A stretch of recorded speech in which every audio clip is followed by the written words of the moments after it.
Bem-vindos à Rede São Paulo Saudável e mais um programa Saúde em Questão. Um programa feito por vocês, para vocês, nossos colaboradores, trabalhadores da saúde.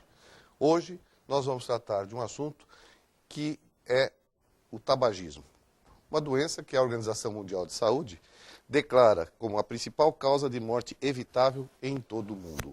E para tal, nós estamos recebendo a doutora Silvia Maria Cury Ismael, que é gerente do Serviço de Psicologia do HCOR e coordenadora do Programa de Controle de Tabagismo do HCOR. Bem-vinda, Silvia. Muito obrigada, doutor Paulo. É um prazer estar aqui. Eu acho que o assunto dispensa qualquer outra importância, maior importância que essa, né? Tratar de uma doença que é prevenível, uma causa de morte de que a gente pode prevenir, que é o tabagismo. E eu queria que a senhora explicasse, então, para nós o que é o tabagismo. Então, o tabagismo, ele, na verdade, é uma doença. É uma doença causada pelo cigarro, mais especificamente pela nicotina, que é a substância química que vai promover a dependência física, psicológica e o condicionamento do comportamento do fumante.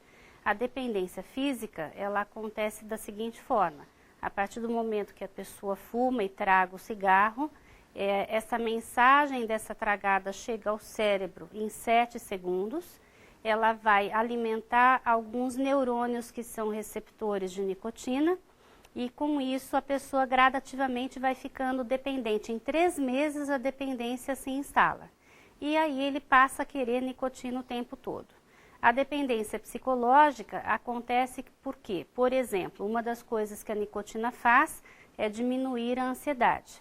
Então, a partir do momento que o fumante usa o cigarro e se sente menos ansioso e percebe isso, que ele melhora fumando, então ele também mantém isso para trabalhar com a ansiedade, mas isso é uma coisa inconsciente, ele não se dá conta disso. E a outra situação, que é o condicionamento, é a associação que nós chamamos de gatilho. Então ele entra no carro, ele acende o cigarro, ele pega o telefone, ele acende o cigarro, ou ele acaba de comer e tem que correr fumar um cigarro. Então são as 3 situações que nós temos ligadas à nicotina. Então a nicotina age diretamente no cérebro. Diretamente. Ela vai, ocupa, libera determinadas substâncias. Isso. E é isso que determina o vício. Isso, exatamente. Agora, não é só a nicotina que nós temos no cigarro. Não, nós temos 4.720 substâncias químicas, entre elas o alcatrão, o monóxido de carbono, alguns metais pesados, agrotóxicos também acabam ficando nessa formulação. E uma coisa importante é que pelo menos 60 delas são cancerígenas. Então o cigarro ele está ligado a pelo menos 50 doenças tabaco relacionadas, entre elas as doenças do coração, o infarto, temos também, além do infarto, outras consequências que vêm junto com isso. Temos os problemas de pulmão, como o enfisema pulmonar, a piora da bronquite, da asma. Temos problemas respiratórios, temos problemas circulatórios periféricos, então pessoas que têm entupimento das artérias que irrigam as pernas, causando até aquela questão da amputação de membros inferiores. Tem o acidente vascular cerebral ou derrame, que é muito comum nas mulheres, e os vários tipos de câncer, como o câncer de pulmão. Então, de cada 100 pessoas com câncer de pulmão, 90 delas com certeza são fumantes. Agora, os adolescentes, às vezes, agem como subterfúgio. Não vou fumar cigarro, mas eu vou comprar. É o fumo de corda, é o cachimbo, é o charuto que as pessoas utilizam. Esses produtos também contêm o mesmo problema com a nicotina e tudo mais? Então, todo tipo de fumo faz mal. Então, isso já é, inclusive, dito pela Organização Mundial da Saúde, o fumo faz mal em qualquer forma de apresentação, seja rapé, que é o tabaco em pó, o charuto, cigarro de palha, o cigarro de corda, que é a mesma coisa, o fumo, o cigarro de cravo e o cachimbo. O charuto, por exemplo, o charuto ele equivale em quantidade de nicotina a 70 cigarros fumados. Então é uma quantidade muito grande e ele é feito só com a folha do tabaco, não é tragado. Então o charuto dá uma grande incidência de câncer de orofaringe. Então essas diferenças são importantes. Agora, para o jovem, o que tem feito inclusive o jovem começar e pular para o cigarro depois, é o narguilé. O narguilé tem sido uma febre que é muito ruim, por quê? Porque se tapeia um pouquinho o jovem com aquele fumo perfumado, com cheiro de fruta, com cheiro de flor, e ele acha que aquela água que está no recipiente abaixo não faz mal, então ele começa fumando às vezes o narguilé. Tem pai e mãe que compram o narguilé achando que vai fumar em casa e não tem perigo, e aí ele passa do narguilé para o cigarro, e o cigarro é uma porta aberta para drogas ilícitas. Muito bem, sou Paulo Fernando, coordenador municipal de residências, estou aqui apresentando o programa Saúde em Questão, em que a gente leva informação até vocês, e hoje nós estamos tratando sobre o assunto tabagismo. E estamos recebendo a doutora Silvia Maria Cury Ismael. Se você tiver alguma dúvida, quiser fazer qualquer questionamento, pode mandar para o canal profissional @prefeitura.sp.gov.br. Passaremos então à doutora Silvia, que terá o maior prazer em responder. Nós vamos continuar aqui nessa conversa, mas quais as principais doenças causadas pelo tabagismo, Silvia? Acho que dentre aquelas que nós temos mais assim ocorrência, seria muito mais em relação ao infarto do coração, né? Isso pode levar o paciente a ter várias complicações, os vários tipos de câncer. Eu acho que isso também tem sido muito comum de acontecer, não só o câncer de pulmão, mas o câncer de orofaringe, o câncer de bexiga, câncer de estômago. Podemos lembrar aqui que é uma coisa pública, o nosso ex-governador Mário Covas, que teve inúmeras complicações por conta do cigarro, não só de bexiga, mas também da parte cardiológica, com 5 pontos de safena.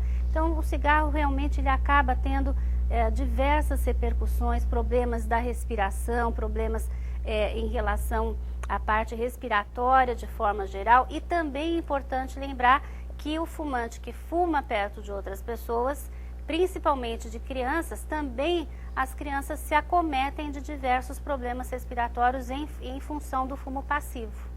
E isso também traz sérios problemas para quem convive com essas pessoas. Exatamente. O fumo passivo também é responsável por 40% da incidência de infarto no fumante passivo e de 30% da incidência de câncer de pulmão. Agora, hoje a gente observa também que não é só temor pelas doenças, né? Pelos problemas respiratórios, pela enfisema, pela doença cardiovascular, mas serve hoje, parece que as pessoas estão se sentindo constrangidas por serem tabagistas. Isso é um fato. Lá no Hospital do Coração nós temos um grupo que faz o tratamento dos fumantes, e se eu for perguntar para praticamente 90% deles por que eles estão ali, claro que eles se preocupam com a saúde, mas a maioria acaba dizendo, olha, eu acendo um cigarro e todo mundo me olha feio. E eu já estou muito constrangido com isso, minha família não deixa eu ficar junto quando eu estou fumando, tem que ficar isolado. Então o fumante passou a se sentir um pouco discriminado. E isso tem trazido para ele, do ponto de vista emocional, uma situação muito ruim. Então ele busca muito tratamento por conta disso. E vocês observam que muita gente então deixa, Sim. Não apenas pela questão saúde, mas pela questão de que ele está se sentindo acuado. Exatamente. Inclusive, muitos falam assim, olha, meu filho é pequeno e acho que ele aprende na escola, ele fala, olha, papai, você vai morrer, não quero que você morra. Então isso tudo acaba pegando um pouco mais o fumante pelo lado emocional, e aí ele acaba buscando tratamento. No Brasil, como é que está os números de fumantes no Brasil? Então, doutor Paulo, nós tivemos uma melhora muito grande. Eu gostaria de dizer que o Brasil, ele é um modelo no mundo em tratamento de fumantes. E isso tem sido muito importante porque dentro daquele plano do governo de trabalhar com as doenças crônicas e sendo o tabagismo um dos fatores de risco, a ideia é que nós chegássemos em 2015 em 12% de fumantes. Nós já estamos em 11% de fumantes no país, com a população acima de 18 anos, né? Nós não consideramos a população abaixo de 18. Então, isso já foi um grande ganho. Nós temos conseguido melhorar essas cifras a cada ano que passa. Realmente, o governo também nos ajuda bastante com a nova lei de controle do tabagismo e de tratamento que foi é feita, na verdade, uma portaria, que é a portaria 571, que saiu em 2013 pelo ministro da Saúde. O tratamento já começa nas unidades básicas de saúde, isso foi extremamente importante, porque é a primeira porta de entrada da população. Existe o tratamento gratuito, existe medicação gratuita, então realmente nós temos tido um ganho muito grande comparado a outros países do mundo. São Paulo tem a lei que proíbe o tabaco em locais públicos. Sim. Agora, também é proibido a questão da propaganda, mas só isso é suficiente para desestimular o uso do cigarro? Olha, todas as medidas restritivas, elas ajudam cada uma um pouco. Então, já foram feitos estudos em relação a isso, e existem porcentagens diferentes que têm a ver, por exemplo, com propaganda de cigarro, com a proibição, com aqueles anúncios no maço, com as fotos do maço, com as restrições em ambiente público. Então, quando saiu a lei de São Paulo, nós tivemos um aumento de 50% na demanda para tratamento. Então, é muito interessante. Toda medida restritiva que nós conseguimos desenvolver, e essas medidas são todas ligadas à Lei Mundial de Controle do Tabaco, que é aprovada aqui no Brasil e por mais de 40, 50 países, não sei exatamente a conta hoje, mas essa lei ajuda a determinar, então, algumas coisas que são definidas de controle. Então, nesse sentido, cada coisa que nós conseguimos aprovar, ela ajuda a diminuir o número de fumantes no país. Atualmente, a Organização Mundial de Saúde vê o tabagismo como uma doença pediátrica. Eu queria que a senhora comentasse esta afirmativa. Doença pediátrica por quê? Porque, na verdade, a indústria hoje ainda foca em fazer uma propaganda subliminar que possa atingir o jovem ou até a criança. Por exemplo, se um menino de 9, 10 anos começa a fumar, por quê? Porque ele vê provavelmente o pai fumando em casa, ou porque ele vai em algum lugar que tem alguma propaganda, ou na padaria, quando ele vai comprar o pão, ele vê aquela vitrine do cigarro atrás do caixa, perto da bala. Então, eles têm chamativos. A criança passa a se interessar. Se ele mora numa zona rural, o pai leva ele para a lavoura, pede para acender o cigarro de palha e aí ele começa a fumar. Então, são vários atrativos que captam a criança inicia muito jovem e com isso ela tem uma possibilidade de permanecer fumante por muitos anos. E isso é interessante porque é exatamente o atrativo pelo colorido, por Exato. estar junto ao doce, e as companhias também usam isso, colocando saborização no cigarro, né? Também, menta, o que atrai os jovens também. Tem também isso, apesar que nós conseguimos aí no último ano proibir 2 substâncias que fossem palatáveis para o jovem, né? Foi uma briga muito grande, a Anvisa entrou pesado, nós ajudamos aí, que nós temos também um grupo junto a uma ONG que trabalha ajudando o governo na implementação das leis, e isso tem sido muito bem trabalhado, já conseguimos bloquear. Mas também tem essa questão do cigarro ser palatável para o jovem. Então, se nós conseguirmos retirar várias dessas substâncias, isso também diminui o consumo. Agora, crianças, existe algum trabalho dizendo crianças com pais fumantes? Nós falamos aí do fumante passivo. Sim. Né? Elas têm mais tendências a doenças como bronquite, como processos respiratórios? Existem estudos que dizem que sim, elas têm uma tendência maior, aumenta em número, assim, em termos, se nós formos pensar, mais ou menos eles calculam 700 milhões de crianças que convivem com fumantes, pelo número de fumantes no mundo, são crianças que podem ou têm problemas respiratórios em decorrência de conviver com o fumante. Então, realmente, elas são acometidas, elas passam a ter bronquite, problemas das vias aéreas superiores. Inclusive, foram feitos estudos que mostram, por exemplo, uma criança dormindo no quarto e o pai fumando na sala, depois de uma semana, dosa uma substância química do cigarro que chama cotinina na urina, e elas têm ali uma quantidade a 2, 3 cigarros fumados. Então, realmente, o fumo passivo, ele contamina e ele agride criança, inclusive agride animal doméstico também, que pode ter várias doenças, inclusive câncer, porque convive no colo do dono que fuma o tempo todo.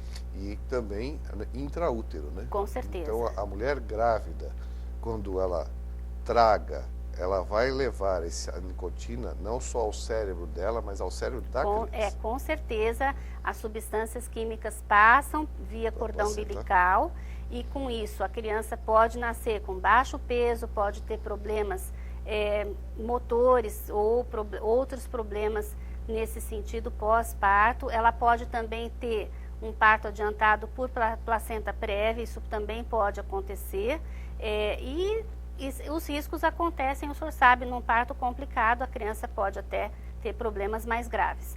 Então, realmente, não é o ideal a pessoa fumar durante a gravidez. Inclusive, algumas pessoas já no Brasil, apesar de não ser uma coisa extremamente liberada ou ainda muito estudada aqui, mas alguns profissionais já utilizam com bastante critério a reposição de nicotina na gestante, depois do 3º mês principalmente, para poder controlar um pouco melhor e para que ela não agrida tanto o bebê. Nos Estados Unidos isso já é usado com bastante frequência. Agora, esta reposição, ela é por PET geralmente ou por gosma pelo adesivo mascado, de nicotina, exatamente. Ela não tem o mesmo efeito? Ela não vai entrar e vai ser absorvida? Então, transforma-se de uma forma diferente essa substância? Na verdade, o adesivo de nicotina, o que ele faz? Ele vai pela corrente sanguínea e vai até o cérebro, fazendo com que o cérebro pare de pedir a nicotina. É como se ele fosse um antídoto, né, do cigarro, porque a forma de absorção é diferente. O que faz a pessoa ficar dependente no cigarro é a tragada. É a tragada que estimula o cérebro para a dependência. Nesse sentido, o adesivo ele não é tão agressivo, é só uma substância química. E para as mães que fumam muito, ele tem sido uma das coisas que são utilizadas para controlar. Podemos dizer que o fato da temperatura também ser elevada na hora de tragar, isso também é algo que pode ajudar a absorção de outras substâncias? Olha, nesse sentido, eu não sei dizer se tem algum estudo em relação a isso, mas com certeza a temperatura alta, quando a pessoa traga o cigarro, ela tem um impacto muito grande nas vias aéreas superiores. Então, existe uma destruição daqueles cílios de limpeza nasais, das papilas gustativas. Então, a pessoa passa a não sentir gosto da comida ou altera o gosto da comida. Também no pulmão existe uma destruição dos cílios pulmonares de limpeza. Então, com certeza, isso é bem estudado. É interessante, né? Porque quando a gente começa a observar isso, a gente começa a imaginar coisas, né?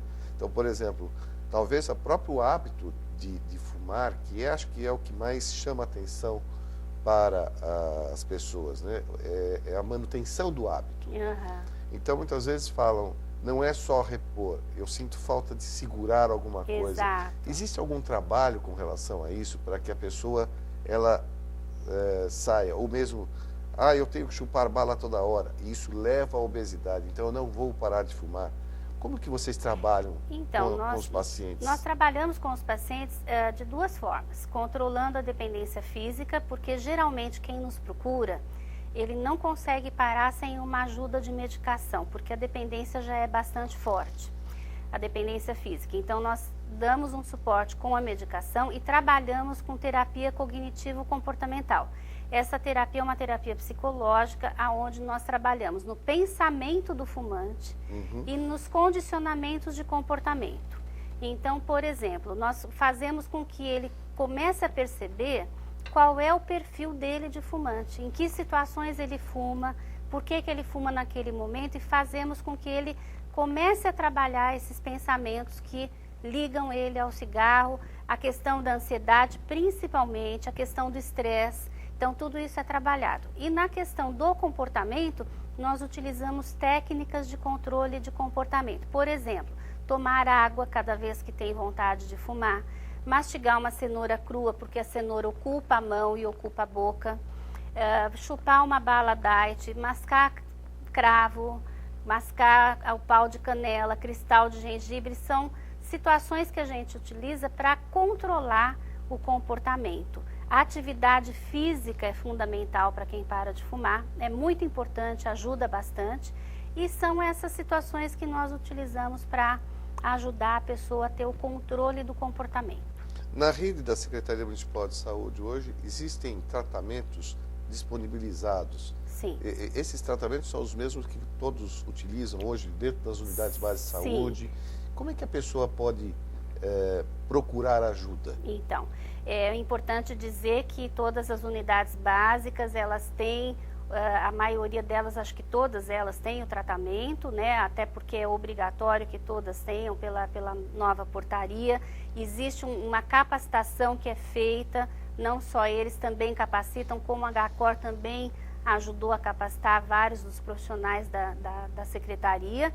E a pessoa vai chegar na unidade básica do bairro que ela vive, ou até tem também o pessoal do NASF também que dá esse suporte, e ela vai então procurar ajuda, fala, olha, eu queria parar de fumar, sou fumante, e aí a pessoa vai propor o tratamento. Geralmente o tratamento é feito em grupo, dura 6 sessões, e geralmente na 4ª, 5ª sessão ele já deve estar sem fumar.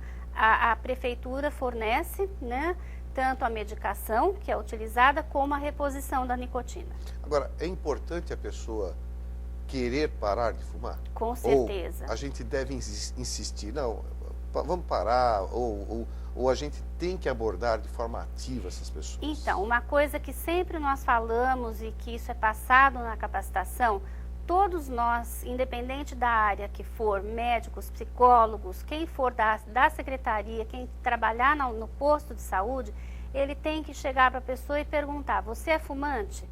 Se você é fumante, você pensou em parar de fumar? Você gostaria de parar de fumar? Nós temos um programa aqui e oferecer. Agora, claro que a pessoa tem que ter aquela vontade de realmente poder parar, né? Um grande reforço é sempre os filhos pedindo para os pais. Com certeza, né? Eu acho que o reforço principal, ele acaba sendo o reforço de casa, a ajuda de casa, das pessoas que a pessoa convive, que ela ama e que querem que ela tenha uma saúde melhor. A senhora diria assim, os cigarros que são contrabandeados, esses cigarros que são vendidos em barraquinhas informais, eles fazem mais mal para a saúde do nosso município? Olha, eu não posso lhe dar uma informação certa em relação à questão de como eles são fabricados, mas o que nós sabemos é que esses cigarros contrabandeados, que tem marcas que nós nem conhecemos direito, nós não sabemos como eles são manufaturados. Então, com certeza, não são cigarros que teriam, vamos dizer assim, se a gente pode dizer que tem uma qualidade melhor, mas são cigarros que devem ser tomado um cuidado maior e que provavelmente pode fazer um mal à saúde pior do que aquele outro que a gente conhece, que é vendido por aí. Mas todo cigarro, com certeza, ele faz mal. Agora, esse contrabandeado, que justamente é feito para não pagar o imposto, que é feito perto das fronteiras, em fábricas que não se conhece como é feita essa produção, realmente o cuidado tem que ser maior. Fica difícil acreditar, né, que seja só a questão de ser mais barato. Quer dizer, o fumo em si, como nós falamos aqui, qualquer tipo de fumo é prejudicial. Com certeza. E as doenças, e hoje não é só a doença orgânica que nós estamos falando, Sim. Nós estamos falando da dependência psicológica, Exato. Da questão de que a pessoa fica desagregada socialmente também. Né? Hoje, cada vez mais, a pessoa, quando muito, vai fumar dentro da sua casa. Exatamente. Quer dizer, isso é uma forma de isolamento. Nós já vivemos uma cidade violenta em que as pessoas estão cada vez mais retraídas. Então, isso pode piorar a situação, inclusive psicológica do. Com certeza, né? A pessoa começa a se isolar cada vez mais. Eu já tratei um casal que os dois eram fumantes e a filha ia toda semana para o tratamento lá conosco, junto com os pais. E eu achava aquilo interessante porque ela acompanhava e quando eles tiveram alta, ela entrou super feliz e falou para mim, bom, agora eu vou poder conviver com meu pai e minha mãe, porque eu não conseguia ficar perto deles de jeito nenhum. Eu tinha que ficar no meu quarto porque o cheiro do cigarro, o cheiro que ficava na sala era insuportável. Então, para o senhor ver como isso afeta realmente as famílias, né? A pessoa... As relações sociais? Relações sociais. Eu tinha paciente que falava, bom, agora eu vou voltar no cinema, porque não podia mais ir no cinema, porque eu não aguentava ficar 1h30 do filme sem fumar. Então, realmente, a pessoa passa realmente a ficar isolada.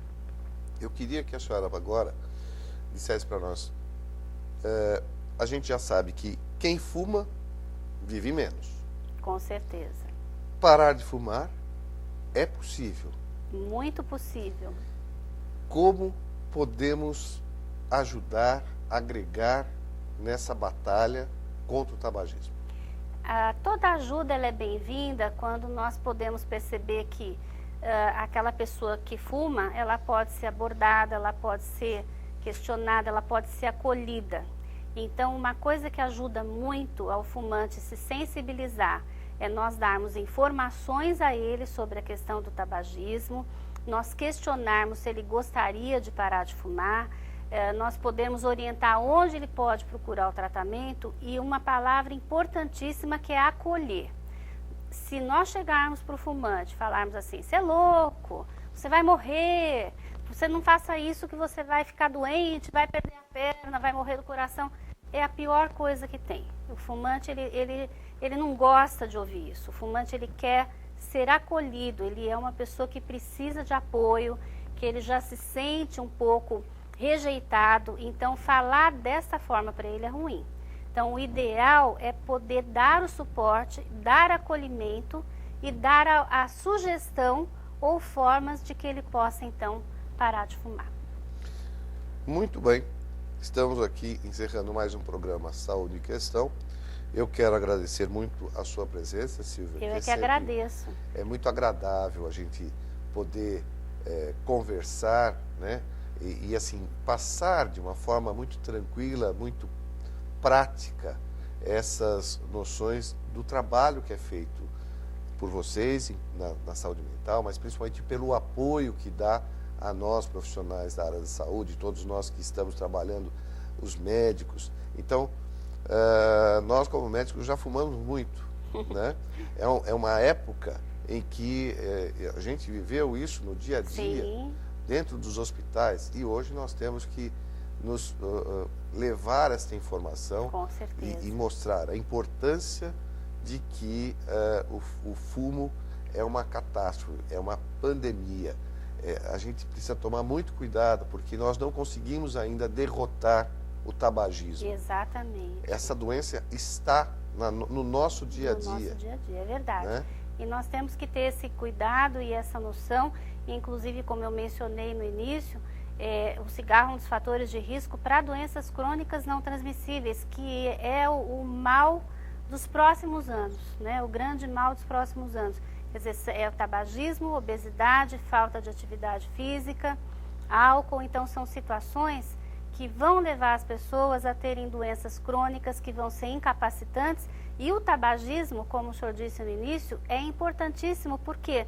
Porque é o único que a gente consegue jogar fora de fato, né? Jogando fora o cigarro, nós jogamos fora um grande fator de risco, evitamos com isso inúmeras doenças. Então, realmente, parar de fumar tem jeito, a pessoa consegue. Existem os grupos, tanto da prefeitura como os particulares, que dão ajuda. Então, procure ajuda, né? Não deixe passar, não deixe para depois, não vai pensar, eu controlo, porque isso é difícil mesmo, mas ele tem solução.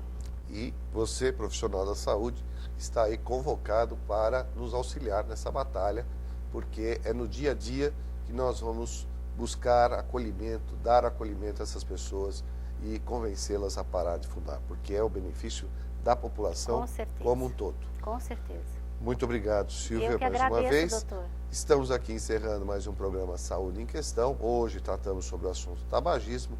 Se ficou alguma dúvida, pode encaminhar para o canal profissional @prefeitura.sp.gov.br e temos certeza que a Silvia estará disposta a responder a vocês. Qualquer problema, então, é só mandar para nós, canal profissional @prefeitura.sp.gov.br. Silvia, muito obrigado mais uma vez. Até o próximo programa. Até a próxima. Para vocês que ficam, até mais.